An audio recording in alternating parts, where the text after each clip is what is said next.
तो दोस्तों आज अप्रैल की 7 तारीख है और बहुत दिन से रिक्वेस्ट आ रही थी कि जो हमारे कामनी के पौधे हैं, मधु कामनी जिसको बोल देते हैं, इसकी हालांकि बहुत सी वैरायटीज़ आती है। इसकी जो टेबल कामनी है या इसकी मिनी वाली वैरायटी कुछ इस तरह से, जिसकी जो लीव्स हैं छोटी छोटी रहती हैं, ये इसकी टेबल टॉप कामनी की वैरायटी रहती है। इनकी जो पत्तियाँ हैं, जो लीव्स हैं, वो येलो हो रही हैं, वो गिरने लगी हैं। इस चीज़ का क्या रीज़न है, क्या इसका सल्यूशन है? और दूसरी बात, आज के इस वीडियो में मैं इसके लिए जो ख़ास फर्टिलाइज़र रहता है जिससे ये अच्छे से फ्लावरिंग करने लगे, क्योंकि इस समय पर कामनी का जो फ्लावरिंग सीज़न बिल्कुल स्टार्ट हो चुका है। हालांकि मॉनसून के बाद ये पौधा बहुत तेज़ी से ग्रोथ करता है और बहुत ज़्यादा फ्लावरिंग भी करता है, लेकिन अब जब गर्मी की शुरुआत हो चुकी है तो इसका जो ग्रोइंग सीज़न है वो भी स्टार्ट हो चुका है। तो मेरे इस जो मिनी वाली वैरायटी रहती है, इसकी मधु कामनी की मिनिएचर वाली वैरायटी, इस पर बहुत अच्छे से हालांकि फ्लावरिंग भी होती है। तो इसको एक रिपोर्ट करूँगा, इनके लिए जो फ्लावरिंग के लिए अच्छा फर्टिलाइज़र है वो भी आपके साथ शेयर करूँगा। और दो मेरी जो ऑरेंज जैस्मिन की इस वैरायटी के अंदर, न्यू कलेक्शन के अंदर, दो मैंने नए पौधे भी ऐड किए हैं। इसकी नई जो दो वैरायटीज़ ऐड की हैं, उन दोनों वैरायटीज़ को भी आपके साथ जल्द ही मैं जो है वो नर्सरी शॉपिंग की वीडियो में मिलवाऊंगा। किस तरह से ये पौधे हैं, क्या इनके प्राइजेस हैं, ये सब शेयर करूंगा।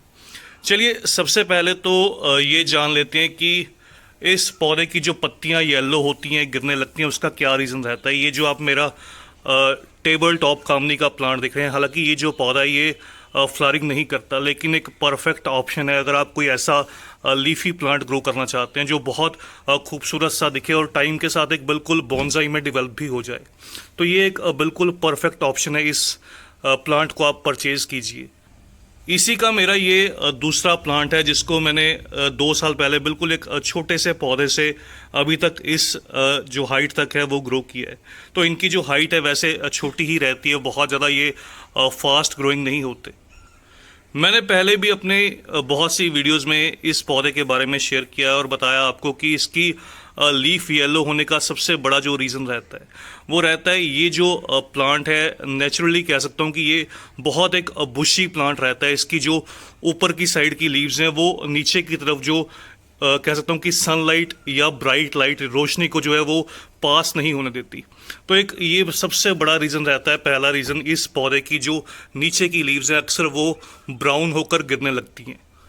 अगर आपके भी प्लांट में इस तरह से कुछ नीचे की लीव्स ब्राउन होकर गिरती हैं तो इसमें कोई भी चिंता करने वाली बात नहीं है। इस पौधे को सेमी शेड दीजिए। ये पौधा सेमी शेड में अच्छे से ग्रोथ करता है। गर्मी की तेज़ दोपहर की धूप से थोड़ा सा बचा कर रखिए। और अगर आपके पौधे में सभी की सभी जो पत्तियां हैं वो गिरने लगी हैं, बिल्कुल प्लांट पर लीव्स बची नहीं है, तो उसका सबसे बड़ा रीज़न रहता है ओवर वाटरिंग। अगर आप पौधे में बहुत ज़्यादा पानी देंगे और ड्रेनेज जो है वो पॉट की अच्छी नहीं होगी तो इस पौधे को थोड़ा सा शॉक रहेगा और ये धीरे धीरे अपनी जो लीव्स हैं वो गिरानी शुरू कर देगा। इसके लिए इस प्लांट को हमेशा आप तभी पानी दीजिए जब मिट्टी ऊपर से 1 से 2 इंच थोड़ी सी आपको ड्राई दिखे। ये देखिए जैसे इस प्लांट की जो मिट्टी है वो बिल्कुल ऊपर से पूरी तरह से सूखने लगी है। तो अभी इसको मैं आज पानी नहीं दूंगा, इसको मैं कल पानी दूंगा।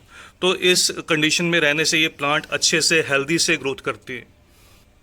उसके साथ आपको जो एक काम और करना होगा वो करना होगा, आप ऐसे पौधे जिनकी पत्तियां सारी की सारी गिर चुकी हैं उनको शेड में शिफ्ट कीजिए जहां पर ब्राइट लाइट रहे, बहुत ज़्यादा तेज़ धूप ना हो, क्योंकि वो फोटोसिंथेसिस का प्रोसेस जो है वो कंप्लीट नहीं कर पाएगा प्लांट, क्योंकि उसकी लीव्स नहीं है।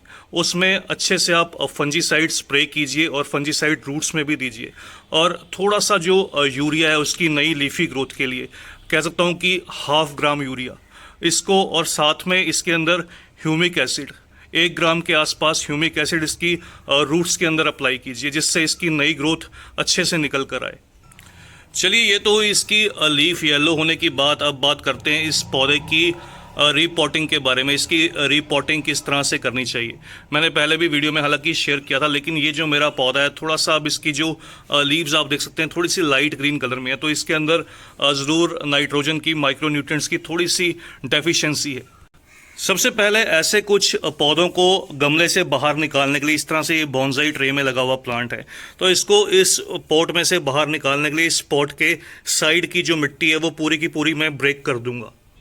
ये देखिए कुछ इस तरह से खुरपी की मदद से मैंने इसकी सारी की सारी जो सॉइल है साइड से वो कट कर दी है। इस तरह से कट करने से आप नोटिस करेंगे आपका जो प्लांट है वो ईजिली पूरी रूट्स के साथ ही ऐसे के ऐसे बाहर आ जाएगा। तो ये सही तरीका रहता है इस तरह के कुछ प्लांट्स को गमले से बाहर निकालने का।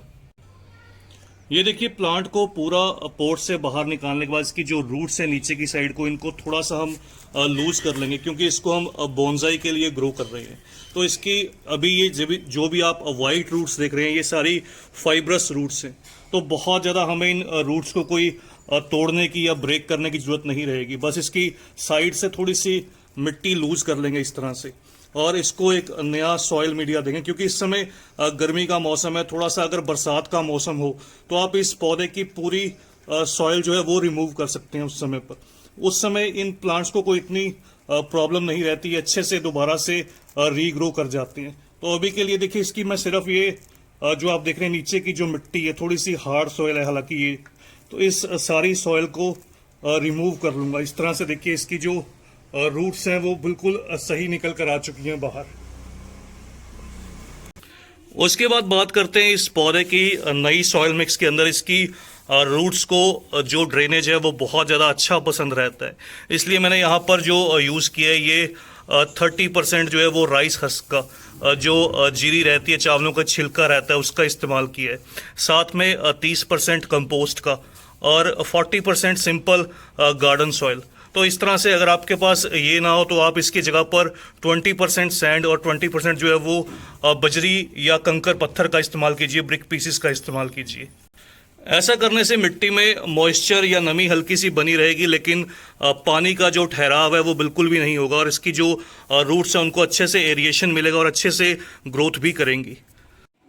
पोट में कुछ इस तरह से देखिए 60-70% सॉइल को फिल करने के बाद इसकी जो रूट्स ओपन है इनको मैं ऐसे पोट के ऊपर की साइड पे प्लेस कर दूंगा और साइड पे सारा जो नया सॉइल मिक्स है उसको फिल कर दिया जाएगा। ये देखिए हमारा जो प्लांट है वो बिल्कुल लग कर रेडी है अपनी नई ग्रोथ के लिए। पहली बार प्लांट को अच्छे से पानी देंगे ताकि इसकी जो सॉइल है वो सारी सेटल हो जाए और जो भी एयर गैप है वो बिल्कुल फिल हो जाए। और इस पौधे को अभी 4 से 5 दिन के लिए सेमी शेड एरिया में, जहाँ पर इसको थोड़ी सी छनकर धूप मिले, वहाँ पर प्लेस करेंगे। चलिए अब बात करते हैं कुछ फर्टिलाइज़र के बारे में। इन पौधों को फर्टिलाइज़र कैसा दिया जाए ताकि ये अच्छे से फूल देने लगे। अगर आपके पास कुछ इस तरह की वैरायटी है जो कि मिनी कामनी या फिर मधु कामनी की सबसे नॉर्मल वाली वैरायटी, बड़े वाली वैरायटी जो एक पेड़ की तरह डेवलप होती है, इन दोनों वैरायटीज़ को आप फुल सन के अंदर भी प्लेस करेंगे तब भी अच्छे से ग्रोथ करेंगे।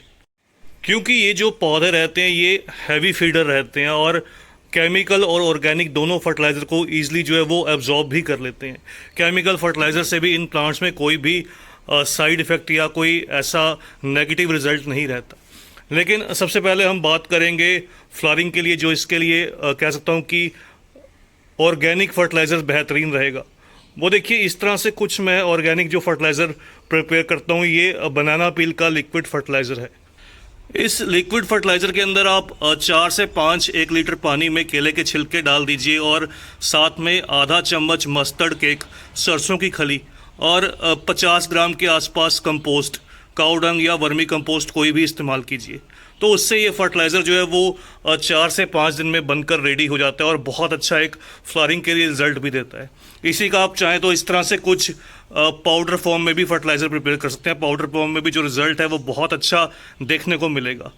लेकिन अगर केमिकल की बात करूं तो केमिकल के लिए इस पौधे को आज जो मैं देने वाला हूं वो देखिए 1 ग्राम इस तरह से NPK 19-19-19 या 20-20 जो भी आपके पास अवेलेबल रहे आप वो दीजिए इस तरह से गुड़ाई करके मिट्टी की साइड में। और दूसरी जो चीज़ इसके साथ में मैं ऐड करूंगा ये है एडिशनल पोटाश।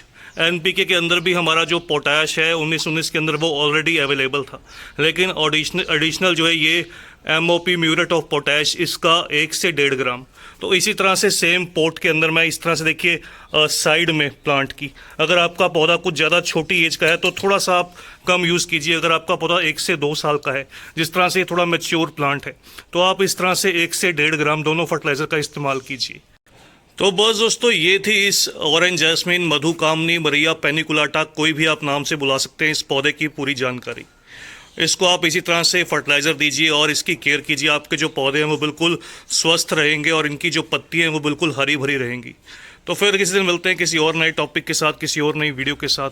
तब तक के लिए bye, happy gardening, take care.